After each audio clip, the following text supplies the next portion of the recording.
done. You know what? I'm done. I'm done pretending that I need everybody's approval. I'm done thinking that I need to be grateful for everyone a part of this. But most importantly, I'm done apologizing for knowing what I bring to the table. For years, every Saturday, I showed up. I showed up for Mr. 411. I showed up for the people's nature boy. I showed up for that ungrateful piece of crap, the Uncle Triple C. And yeah, I showed up for each and every single one of you. But somewhere along the way, your asses got comfortable. You started thinking the jokes mattered more than the work. Y'all started thinking that the opinions mattered more than the person putting it all together. And my own people, they got so comfortable standing next to me that they forgot who they were standing next to. You know, there comes a time and a place where the individual begins to understand. And once comprehension begins to kick in, reality for you has just begun. So let me make one thing clear. I didn't turn my back on Same, but Same turned its back on me. And now, y'all want to call me selfish. You want to call me arrogant. Good!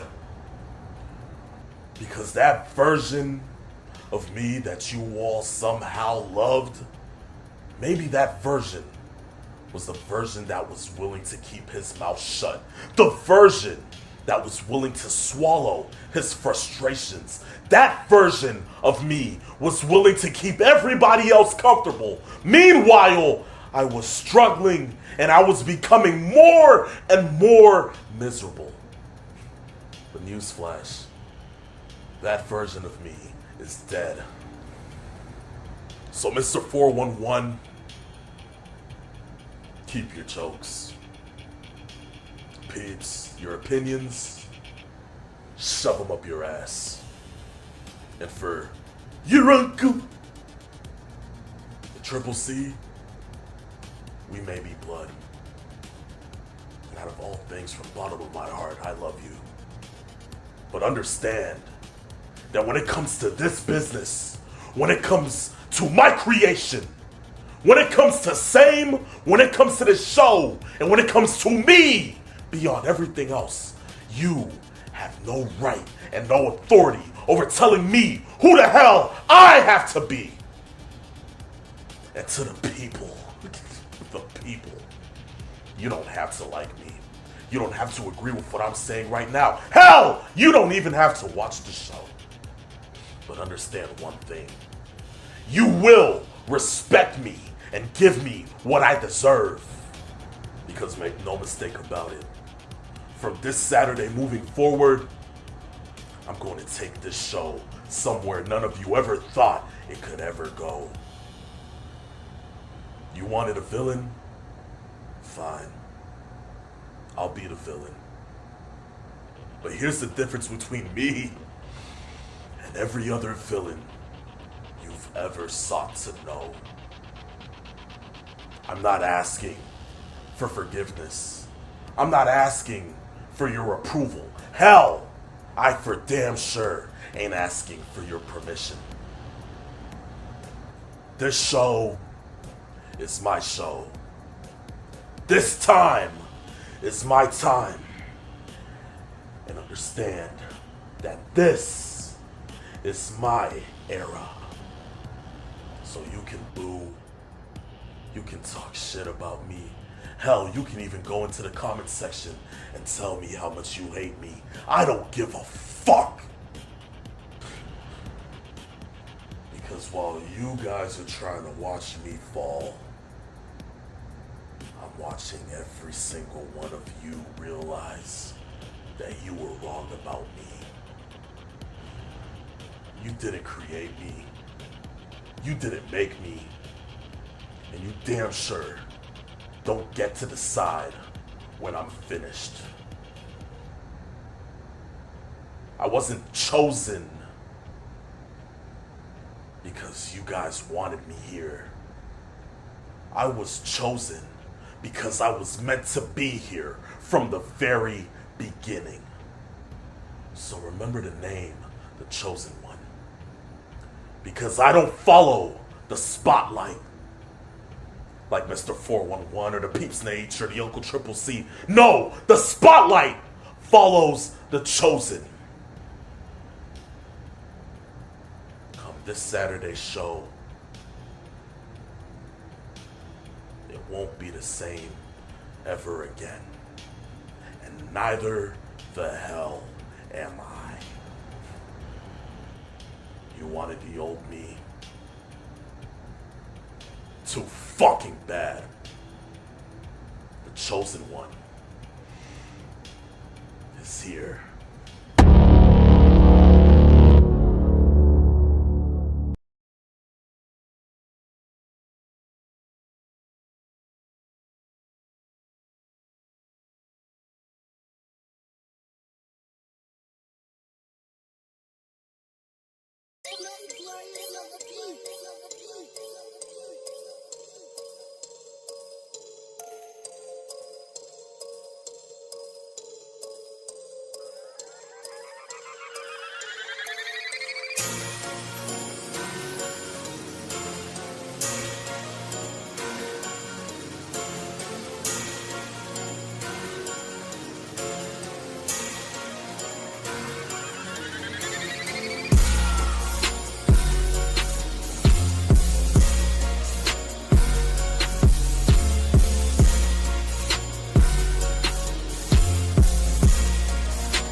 Need I say anything more? Oh, wait, did I stutter? Please, let me know if there's anything missing from this situation here. Because last time I checked, ain't nothing missing at all. Dearly Trailer Park Trash, to every single Neanderthal and piece of monkey crap that stays upon God's green earth, I would like to tell you that finally, your lives have meaning because for some reason, you chose to wake up this morning. Get your ass up on your telephone or your television. Go into YouTube. Type in the beautiful, glorious words of Saturday afternoon's main event. And lo and behold, you're here. So you know what? With that, I would just like to give you the due diligence of saying, welcome to my show. Welcome to Saturday afternoon's main event. Like I said, it's a new era. And with the new era comes new beginnings. So fuck all that phenomenal one bullshit. You're now looking at an individual who is compromised of being great because he was made great from the very beginning he was born. I'm nothing like the other co-host. I'm nothing like my uncle. I'm nothing like you choose to say that I am. But understand that the name being read down there is strictly just that. I'm the chosen one. I've been the chosen one, and I will forever be the chosen one. So again, welcome to the new era of Saturday afternoon's main events. And I feel happy. I feel at peace because finally I'm taking what is rightfully mine, and it feels so amazing because it's like taking candy from a baby. Speaking about a baby who probably needs his diaper changed, let me go ahead and bring in my beloved co-host, right? The one that you all somehow find a way to love. You know, I have to say, when it comes down to this individual, I don't even feel like going ahead and giving him a theme song. But understand the reality is that people want me to show him respect. You better show me some respect because after reality shows, this is my shit.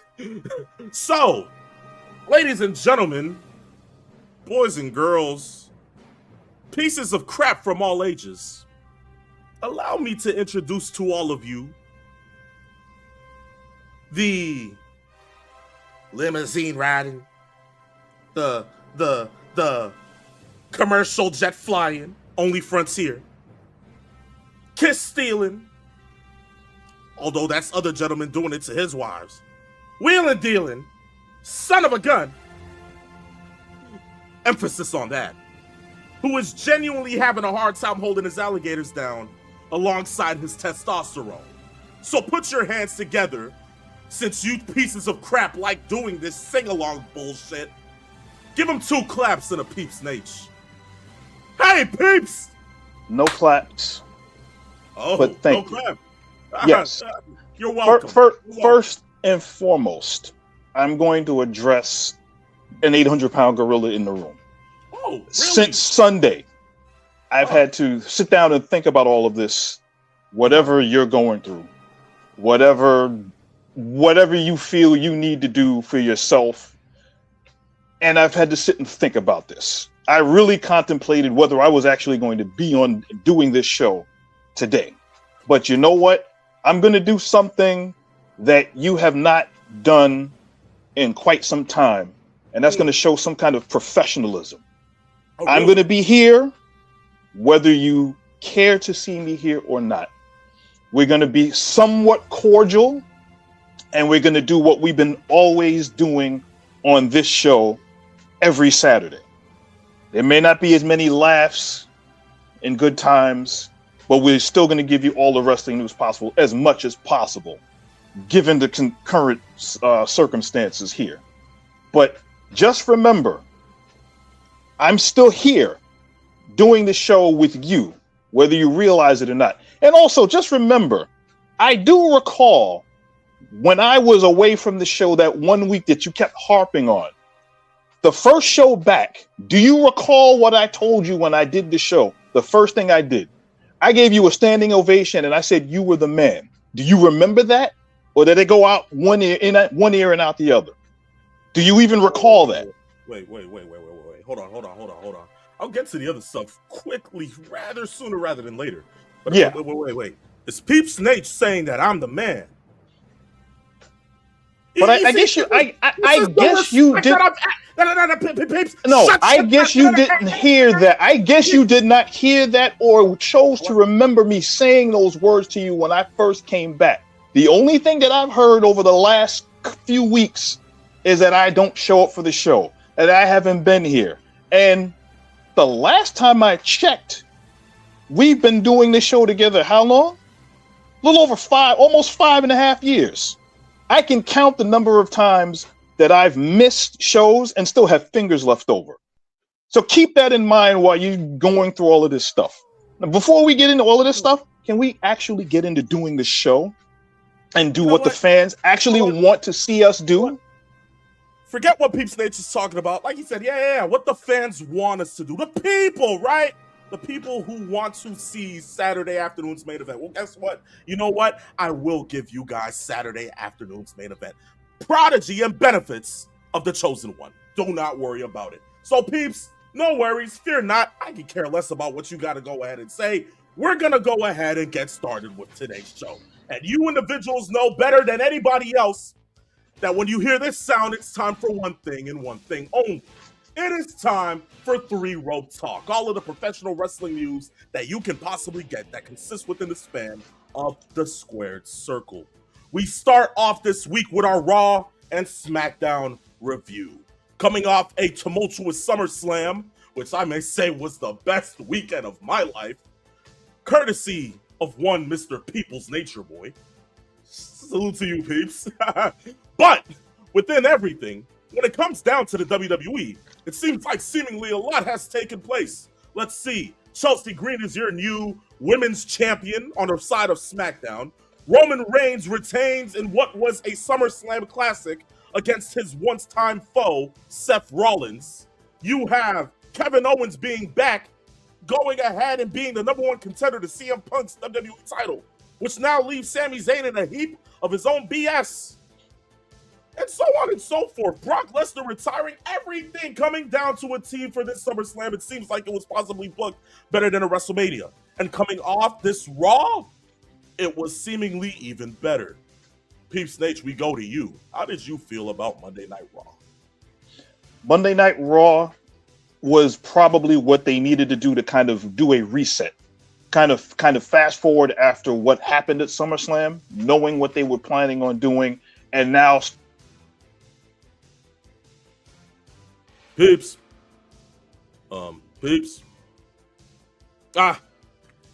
We lost them. Who would have thought on this episode today, we lost the Peeps Nation? Go figure. Go figure. You know what? It's all right. Because just like a couple of months ago, here I am to clean up the People's Nature Boys mess. So let's go ahead and talk about one Monday Night Raw that took place post SummerSlam, right? Let's talk first about Jacob Fatu. Yes, Jacob Fatu, who lays waste to one Royce Keys in the process of going ahead and being serenaded by one tribal chief. The same tribal chief who also had difficulties having a promo battle with one LA Knight earlier that night on Raw. Yes, LA Knight comes out after his tumultuous 6-man tag team match against the Bloodline, him having Royce and Solo Sikoa by his side. Seemingly, he now wants to be the #1 contender. Roman then let us know that you can't go ahead and challenge for his title if all you think it takes is bitching and complaining and moaning and all that other good stuff. But seemingly, it seems like LA Knight still found a way to win that promo battle against the tribal chief. Here's what I say to that. Roman thinks LA Knight should move to the back of the line. We have all been saying this. And let me just clarify. The Chosen One has been saying this. I have been calling the shot for LA Knight for God knows how long.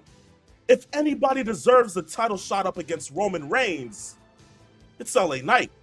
If anybody deserves a world title opportunity, it would be LA Knight. But we know WWE already. We know how they hotshot this stuff. We know who they want to go ahead and keep the title on. And even, look, the bald-headed fraud himself, Triple H, said this past weekend during the SummerSlam post-conference, he said, oh, if you're not Punk, if you're not Roman, if you can't draw, you're not the top guy. You want to be put in top guy positions, but can you outdraw these certain individuals? Newsflash, Triple H, LA Knight has been doing that and more. And he still finds a way to pop a rating for each and every single individual that loves professional wrestling through and throughout within the WWE nation. So, if I feel that the next person in line should be LA Knight, I think everybody else feels the same way. But fast forward again. Jacob Fatu. Another more grislier side to him, somewhat taking the spot that Solo once had many years ago within the Bloodline. Is that all that they're going to have left for him? Who knows? But in all duality, that is that for the Bloodline. And seemingly, wait.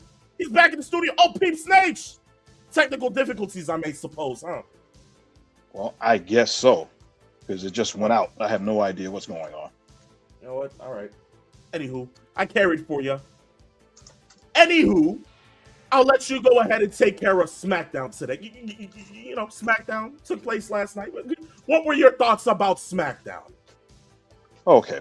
Smackdown was also a pretty good show. Knowing that they had to address Cody and Punk, knowing that that was going to be at the top of the show, they interestingly did the first half hour of the show without any commercials. So they wanted to make sure that they could build in that first half hour while they're trying to get at the top of the show talking about what they were going to do. they briefly addressed Punk and Cody Rhodes. But the main building at the top of the show was between CM Punk and the returning Kevin Owens, who got his shot after being the surprise at SummerSlam on Sunday.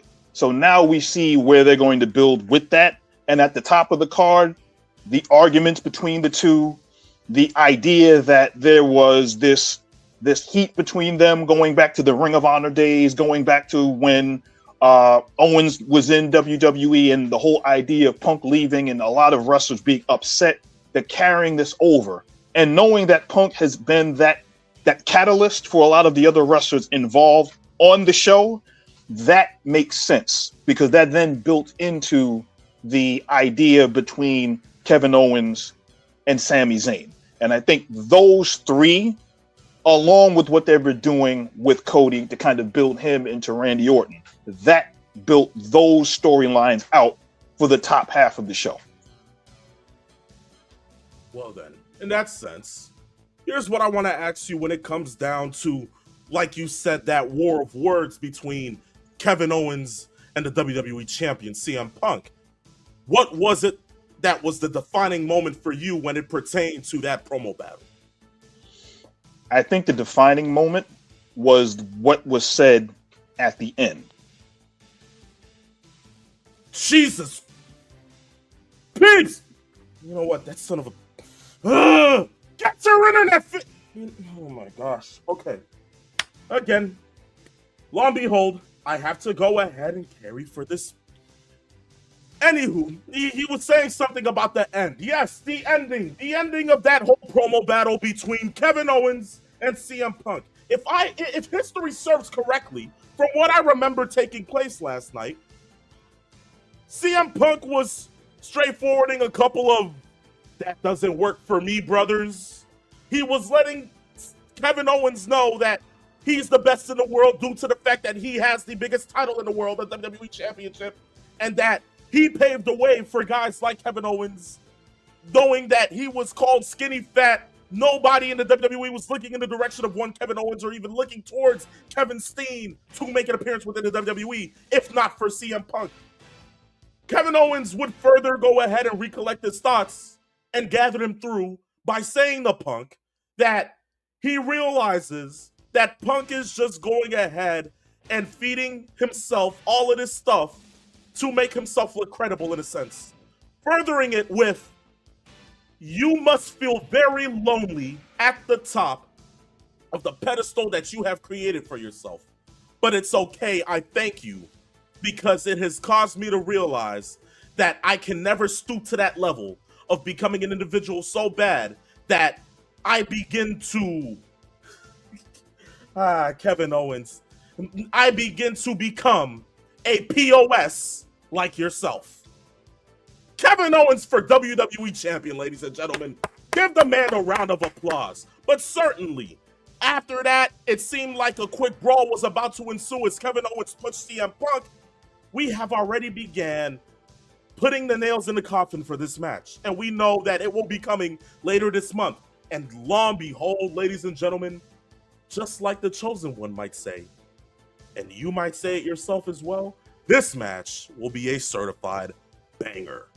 But we can go ahead and move on away from the world of WWE and get to our AEW Dynamite review. And you're back again. Peeps, can you get your internet fixed? Can you do that? Nothing to do with the internet, but go ahead. You know what? All right. But anywho, we are now at the part of the show where we go ahead and get into AEW Dynamite. Peeps, what is it that you thought about this week's Dynamite? Especially the return of one Maxwell Jacob Friedman, MJF, and the Minoans Triple B. Yes. I don't think anybody expected that. The fact that the show was in Mexico, they did a tremendous house. The place was sold out. It's AEW when they actually do go into different territories, when they go out of the United States, especially for television, seem to do really well. The overarching story was to continue to build with Will Ospreay. There were 8 matches on they went 2.5 hours. So they got 8 matches out of the show, but it was mostly to kind of build up the undercard, knowing that they're going to be going into this Continental Cup that they're going to be talking about, and they were able to get some of those matches out there, but also to establish the tag team division, to establish Andrade, and establish some of the other people on the card to make sure that was going to be something that they showcased. We did get a title change. The Trios Championship changed hands. So at least there was that. And one person on the card that I think needs to get a little more attention is Persephone from CMLL. She is a star. And I think once they start to figure out what to do with her, she can be a player going forward in AEW. But that's one of those people that they need to start getting a hold of and starting to move forward into the women's division. I think that definitely would work. You know, peeps, as much as you've been having technical difficulties this whole episode as of currently right now, that right there was, if not the most non-preposterous thing you've said all weekend. Perse to be elevated? You know what? I give you a lot of flack, but I give you that one. Because everybody knows Persephone, if not, is one of the greatest wrestlers to come out of Mexico and currently within the Mexican syndicate of CMLL. If not even better than some of the women that are in AAA, even better than Catalina. I'll say that myself. And the fact that you're saying that she should garner attention says enough that the diaper has been cleaned. Shout out to your caregiver, Pete Snakes. Shout out to your caregiver. But yes, more elevation on Persephone. I agree.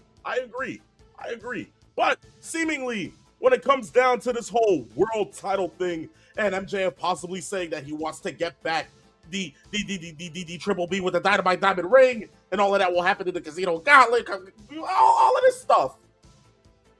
It seemingly seems like they're running back this whole real world title thing. It seemingly seems like MJF is doing what Punk did about, 3 years ago? Roughly. It seems like we're now in that phase of where the student does what the teacher does. And now we're getting a whole Triple B recognition thing, and this should be the title that's recognized and all that kind of... Knowing that they've run this story before and it turned into what it did, is there a good chance that this doesn't fall and hit the curb like it did the last time around? A good possibility. It's going to have to depend on what the plan is for Ospreay going forward. Is it going to be after All In? Do they do it towards All Out? They save this and build this towards something that's going to happen as a big main event where we kind of unify both belts? Is that something that they have a plan on doing? We don't know. But I think that going forward, MJF has to plan into the world title picture. And I think a lot of people were thinking that MJF was going to be the one going into All In against Will Ospreay. But Tony Khan decided that the bigger narrative story was going to be what's been going on between Kenny Omega and Will Ospreay over the last couple of years. Peeps, let's slow down there, okay? You saying? Did you just really say that? I'm going based on what Tony Khan is doing, not saying that Tony. So this is not your thought process, because if I'm keeping it $150, this is just Tony Khan wanting a jerk fest alongside one Dave Meltzer for a 6 and 7 star match. There is no meaning off of the storytelling that could have been made if it was Ospreay and MJF. That was the better suited match going into All In. But no, we want 17 near falls. We want 15 times of a wrestler getting dropped on their head, either or individual. We want 10 wing-ridden angels. We want 14 hidden blades. And then we want 2 tiger drivers in there, to where one of these individuals go back home with diverticulitis, reinvigorated back into them. That's what's being told here. There's nothing else to go ahead and infiltrate about it. So for me, sitting here and looking at it, I understand what they're doing with adding MJF back into a main event scene. and having the Triple B be shown. But now that's just, it's asinine because, hello, he lost the world title fair and square. Now he's bringing the world title back and saying that it should be recognized. How stupid is that? It's dumb. It's just dumb. And especially knowing that they ran it before and it didn't fall into fruition. Why is it that I should be looking at this title and saying to you that, yes, this should be recognized when you lost? Where's the logic here? So if Harley Race lost to Ric Flair and brought back the NWA's World Heavyweight Championship while Flair holds the big gold belt, should I sit there and genuinely recognize the NWA World title? Of course not. But also, here's the other thing that they're going to probably end up doing. This is the thing that I think that all they had to do was say that MJF still hasn't gotten his rematch. Because he lost the belt, what's it been, 3 weeks? He hasn't gotten his rematch yet because he's been off TV since. That's all they needed to say. He's supposed to get a rematch after losing the world title and getting that shot. There was no one of those clauses like what happened with Hangman Adam Page, saying that if he doesn't win, he's never going to be world champion again. None of those clauses happened. So that's all they needed to do and bring that up there. That's all. Well, and behold, it hasn't happened, and I don't think it's going to happen anytime soon. So, no. This is the AEW for you going ahead and pulling out stupid booking as always. Can't we be happy? But anywho, we'll leave away AEW Dynamite from here. And before we go into the ratings, we have some unfortunate news to bring upon Saturday afternoon's main event. Earlier this week, son of Dory Funk Sr. and brother of one late, great Terry Funk, Dory Funk Jr., has passed away. Peeps. Of course, this being one of the much more highlighted individuals towards territory days within, the NWA and National Wrestling Alliance itself, the Atlantic. When it comes down to Dory Funk, his influence within the tag team division alongside his brother, and just the lasting saving grace face of old-time wrestling for what we call it, and how individuals can go back and see an individual like Dory Funk, in which I've seen him on numerous occasions, and I've sat there and I've been in awe, and I've been amazed at the sight of one Dory Funk Jr., and knowing that this has now happened. What are your thoughts? Well, I think Dory Funk Jr. is just as important to the ideal of what hardcore wrestling was as his brother Terry.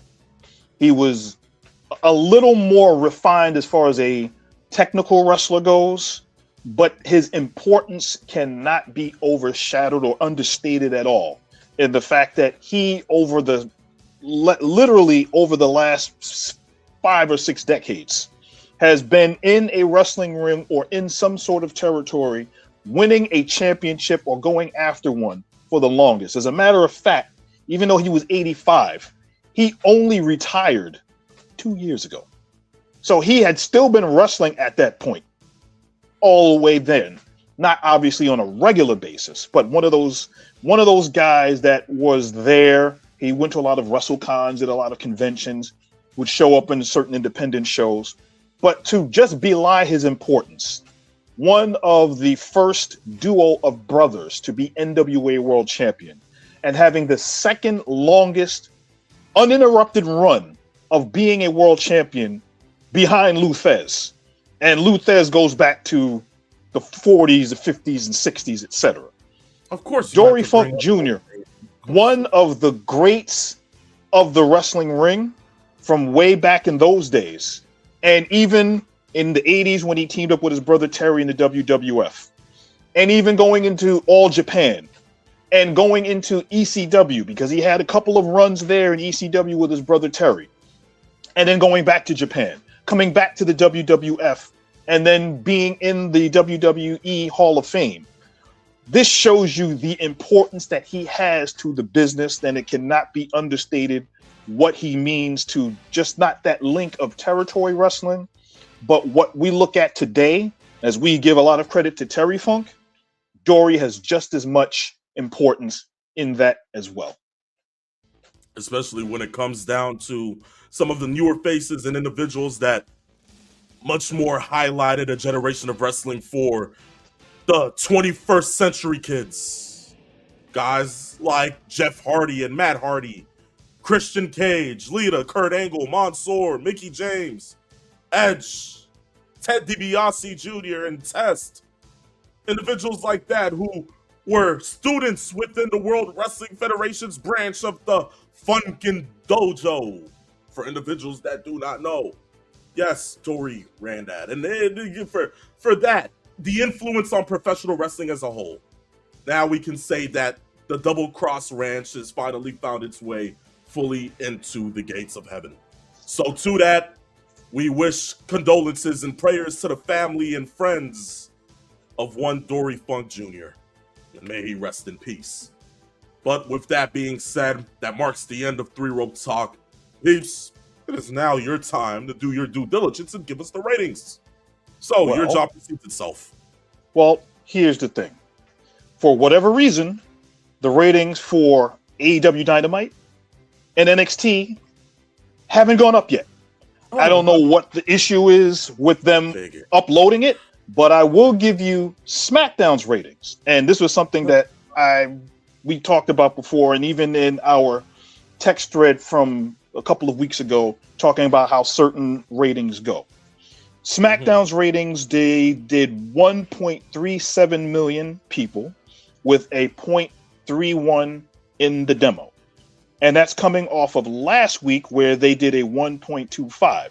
So they have been steadily within the 1.2s, 1.24s for the last 3 weeks. Now, given the fact that there were no ratings for the other shows, this piggybacks off of something that Mr. 411 and I had talked about before, where he brought up how if the WWE and any other wrestling promotion can give you a go-home show going into a pay-per-view or a premium live event, they will watch. And what I did is I took the liberty of going over WWE and AEW shows of their go-home shows. Now, obviously, both shows are going to have a vast difference in the amount of people watching. But with WWE, I'll give you the example. They've had 7 PLEs this year for the main roster. And the go-home show for SmackDown, as I told you, this past one, they did 1.37 million. SmackDown in January 30th, which was the go-home show for the Royal Rumble, they did 1.26 million. For the next one, which was the Elimination Chamber, that one is a 1.37. Ironically, they matched what they did this past week. The one for SmackDown for WrestleMania, they did a 1.58 million, which is one of the biggest SmackDowns that they've done so far this year. As a matter of fact, it's the biggest one they've done this year. For Backlash, they did a 1.28 million. For the go-home show for Clash in Italy, they did a 1.1 million, which is a precipitous drop from there. But then Night of Champions, the go-home show for that was 1.2 million. And for SmackDown, as I just told you, for SummerSlam, they did 1.37 million. So if you give them a good show, they're going to watch based on that. AEW shows, because they're not on that same level as far as getting the same audience, they have been averaging for the 5 go-home shows that they've done on Dynamite about 600,000 for each show. Revolution was the first one that they did this year. They did 619,000. Dynasty, for theirs, they did 654,000. Double or Nothing did 613. Forbidden Door did 616, and the most recent one, Redemption, 706. So if the go-home show is good, it should translate into either a good buy rate or at least eyeballs for the product. So if the show is good going in, then they should be able to piggyback on that. The only issue, and we've even talked about this on the show before, is that AEW, after a pay-per-view, the Dynamite afterwards usually isn't as good as either the go-home show or the pay-per-view. And that's something that they need to work on. Well, thank you for your lengthy and well-titled synopsis, Booger McFarlane. Anywho, that is the end of the ratings here on Saturday afternoon's main event. And we have now gotten to the second half of our show where we go ahead and introduce the question of the week. course, you Neanderthals know how to go ahead and send in a question. All you got to do is DM us on our Instagram at Saturday afternoons _ main event. I can understand that Peeps Nation would not like to go ahead and point to the Instagram title for you individuals to go ahead and see where it is that you have to go. Why, thank you, Mr. Vanna White. Was that so hard for you to do? Anywho, guys, at Saturday afternoons _ main event, send in a question. And in the words of JBL, I guarantee it'll be on the next episode of the show. With that being said, it comes from Tombstone City Adams today. He says, Summerslam seems to be a weird PLE holiday for the Phenomenal One and fam. First Triple C, now Nev. Something has to be and here's where Tombstone City Adam, you now incite rage and malcontent with the Phenomenal One, because the Phenomenal One is no more. That's number one. Number two, it's the Chosen One, and number three, you're saying weird holiday for the Phenomenal One and fam. First Triple C. I'm nothing. You hear me? I'm nothing like the Triple C. I'm nothing like Mr. 411. And I'm damn sure nothing like that Neanderthal sitting right there. So if you want to check me, come better correctly with better things to say. Because again, last time I checked, I was chosen for this job. I'm in here each and every single day, making sure this runs smoothly as possible for you to go ahead and go into your mother's basement, go down onto your phone, type in a message to send on your worthless social media account to tell me that you want to get noticed. And I give you the liberty of getting noticed. So you know what? To hell with your questions. Blocked from Saturday afternoon's main event moving forward. Peeps Nate, you have anything to say? Blocked? Wow. No, I don't have anything else to say right now. Oh, okay. Perfect. Anywho, like I said, individuals watching, don't be like that piece of crap, Tombstone City Adam. You want to send in a question worth being noticed and a question that can actually have everybody in tuned here on Saturday afternoon's main event. All you got to do is one thing and one thing only. And again, Mr. Vanna White, point at Saturday afternoons _ main event on Instagram. DM us. It'll be featured on the next episode of the show if it's that damn good. Now, we get to the final part of today's show. We lengthy got a good amount of minutes to go, somewhere between the 17-minute mark. This will be a lengthy conversation if the Peeps Nate can hold up his diaper and his choice of words. But it is the same thing as the thumbnail stated in the video once you went ahead and tapped in on it. Is Zillafatu the answer for stale Bloodline creative? That's the talk of today's Saturday afternoon's main event. As we've been seeing, Roman Reigns, World Heavyweight Champion. Jacob Fatu, the new Solo Sikoa. And the Usos, they're just there. And it's been like this since WrestleMania. Nothing has changed. And seemingly, you have Roman trying to be a babyface when it comes down to the matches that he puts on and the way that he reacts towards the end, to him being a tweener come Monday night on Raw. Then fast forward, and you're having these interactions with LA Knight where you're still coming off as a heel, and it's no longer even of tweener sections. And as Jacob Fatu lays waste to Royce Keys, you're coming out being happy that you can throw up the ones. Not just that, we now have to find out that Roman Reigns will be defending the title in Mexico City for the first time on Raw against whoever comes out of this tournament of Lucha Libre in AAA. So lo and behold, you have that. Booking for Roman? Perfect. Booking for the rest of the bloodline? So what is it that they're doing wrong? Peeps? I tell you one thing that they probably are doing. They're putting way too much emphasis on the wrong people. if we're trying to figure out what this 2.0 bloodline is supposed to be, we have to figure out what's the end game involved. Is the end game getting Roman back to WrestleMania to finish another story out with another one of his rivals? Or are we going to use the OTC to get another star over? Or are we going to then get that star to be the protagonist to go through the bloodline to get back to Roman? We now know that the Seth Rollins storyline is done. For all intents and purposes, it's done.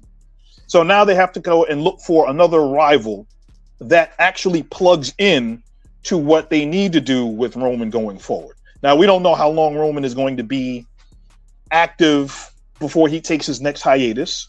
We don't know how long it's going to be before the next big opponent shows up for him.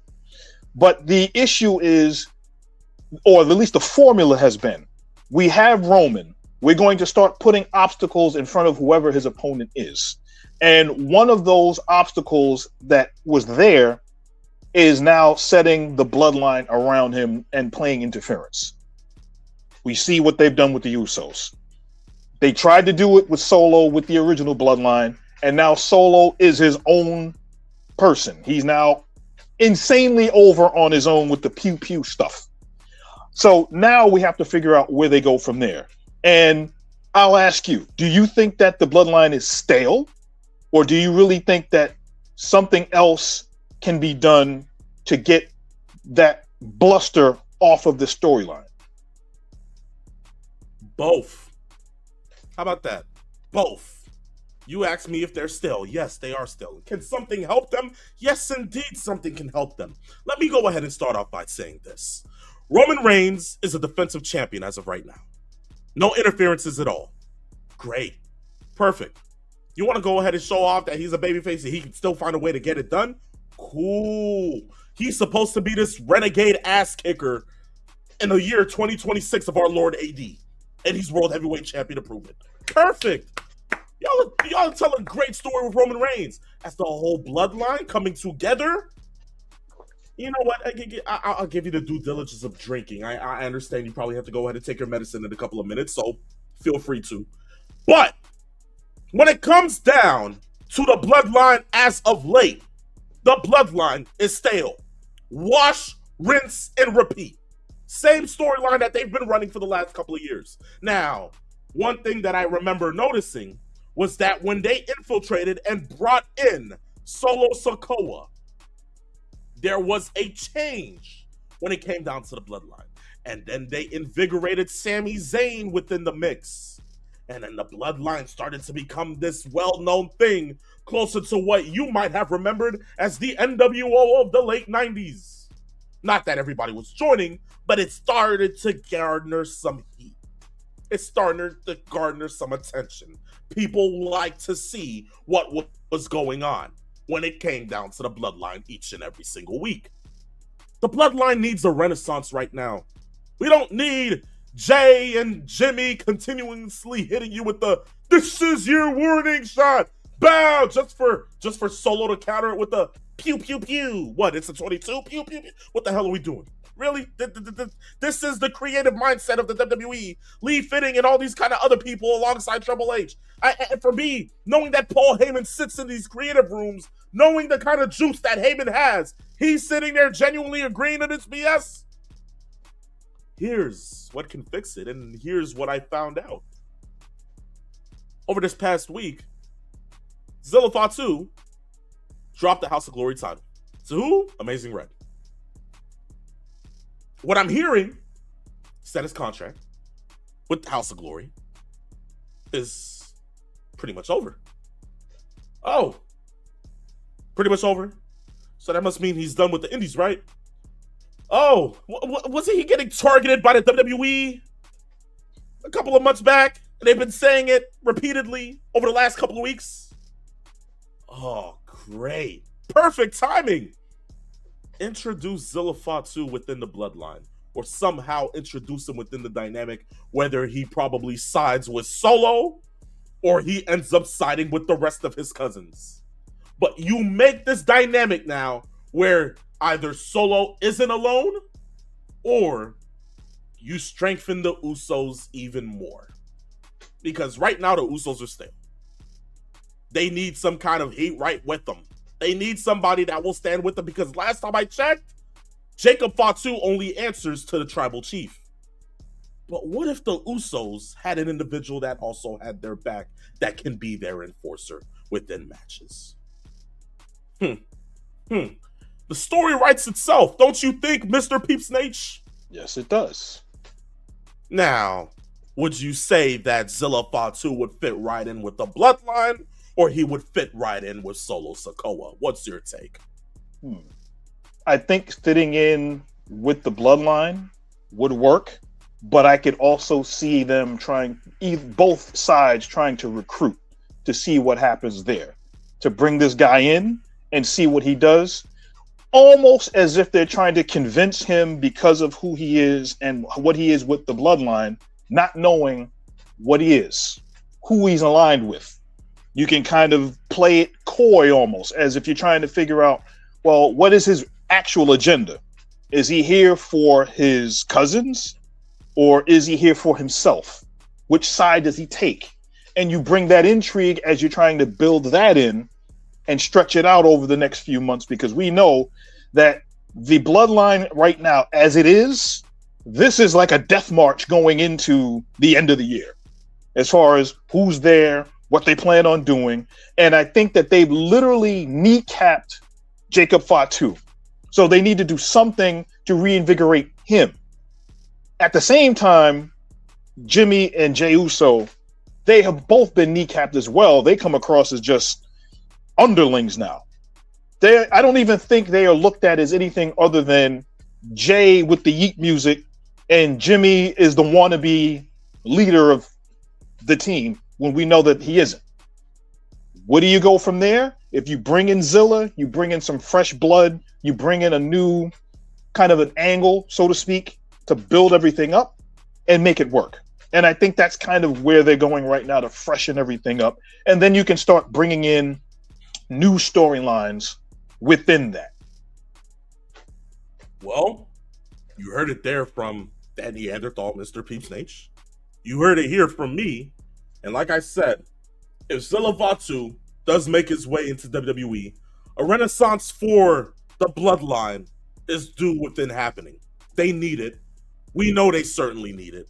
And if they choose not to have Zilla be within the Bloodline, so to say, this story will die within the next couple of months. And then you'll be sitting here asking yourself, why is it that the Bloodline is so stale?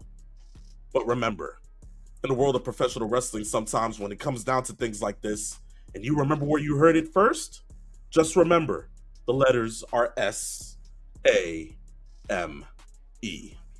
But with that being said, Neanderthals, ladies and gentlemen, boys and girls, children of all ages, this marks the end to today's episode of Saturday afternoon's main event. A very beautiful episode, I may ask. And I may say, Peeps Nate, you did your job today. Applaud you. Pat on the back. 15 inches away from the kick in the rear, which you're about to get sooner rather than later. But certainly, I thank you for your contributions. But with that being said, we will see you next week for the following episode of Same, that you will certainly have the chosen one on. And that guy right there, alongside maybe Mr. 411, if he chooses to show up. And, you know, who knows? We might not ever hear from the Uncle Triple C ever again. So, whatever. But in all duality, this was Same, where I, the beloved chosen one. And I, the Peeps Nate. Damn it. Internet just goes out again. But you know what? I can do it for him.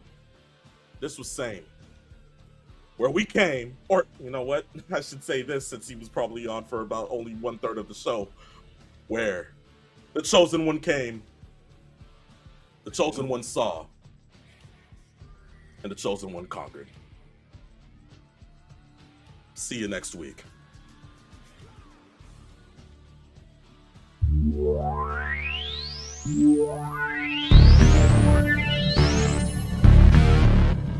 extreme.